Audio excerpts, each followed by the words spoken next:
In this video I'm going to show you how to download the game Transport Fever 2 Deluxe Edition on your PC. So what we are going to do, open your Google browser, and before we start I would like to ask you to subscribe to the channel and like the video to support us. Once you have done this, we can search it up at Steam before we can continue to another website to download it.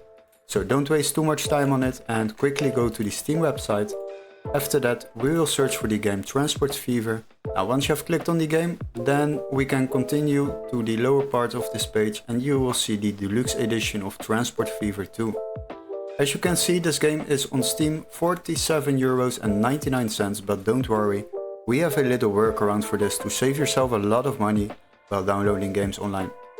What you need to do is go to the video description and click on the link where it says Find Game Here. Then you will be redirected to this page. The next step is of course search for the same game Transport Fever 2, select it, and once you have searched for it, select games on the left side. Now the next step is of course sort by price lowest first, and as you can see we have different options for this one. What we will do, we will just click on this one, and as you can see this is the PC version, which can be activated in our country. This text needs to be marked green, very important, and then you can click on the game. Now they have two options on this page. They have the standard edition but also the deluxe edition. We would like to download the deluxe edition.